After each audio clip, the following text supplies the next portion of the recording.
Hello, hi friends, బాగున్నారా? ఇప్పుడు మనం చిన్న కథ చెప్పుకుందామా? వినండి, మరి శ్రద్ధగా చెప్తాను. పిల్ల కోతికి తెలివి వచ్చిందంట. అది ఏంటి ఆ కథ పేరు అనమాట.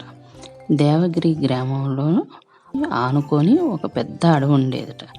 అడవి మధ్యలో నుంచి ప్రవహించే నది చుట్టుపక్కల కోతులు జీవించేవిట.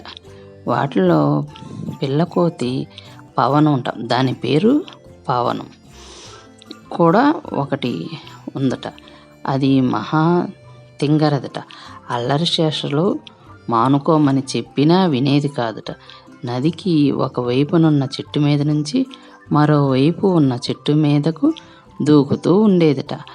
ఆ ఆట ప్రమాదకరమని మిగతా కోతులన్నీ వారించినా కూడా అది అలా ఆడద్దు అని చెప్పినా కూడా వినలేదట, అస్సలు వినేది కాదట.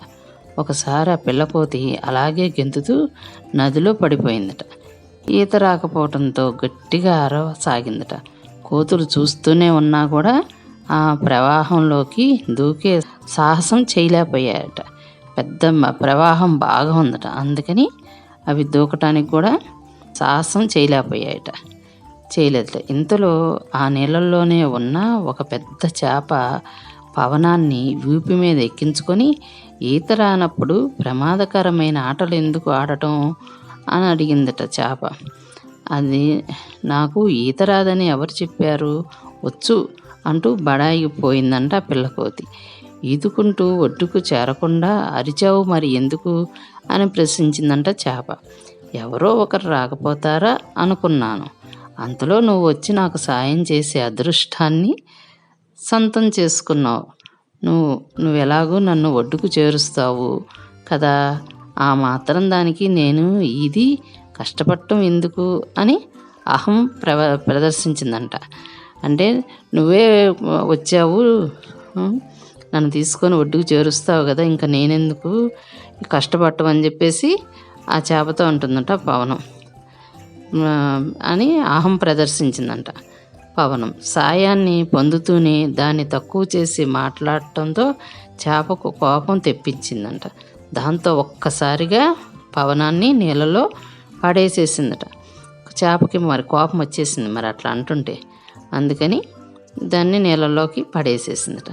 వరదలో కొంత దూరం కొట్టుకుంటూ పోయి ఒక బండరాయి ఆసరా తీసుకొని ఊపిరి పీల్చుకుందట కోతి. ఆ పిల్ల కోతి ఎలాగోలా కోతులు గుంపుకు చేరుకుందట. అహంకారంతో ఈత వచ్చినట్లు చెప్పి నా ప్రాణం మీదకు తెచ్చుకున్నాను, ఇప్పటి నుంచి మీ మాట వింటూ బుద్ధిగా ఉంటాను అంటూ తలదించుకుందంట పిల్లకోతి పవనం అని వాళ్ళతో చెప్పిందనమాట. ఆ తదిమా కోతులు ఉన్నాయి కదా, వాటితో చెప్పిందట. అహంభావంతో నేను ఇలా చేశాను, నా ప్రాణం మీదకి తెచ్చుకున్నాను అని.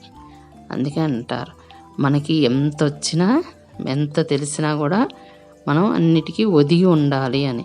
అహంభావం అనేది పనికిరాదనమాట మనిషికి, ఎవరికైనా కానీ.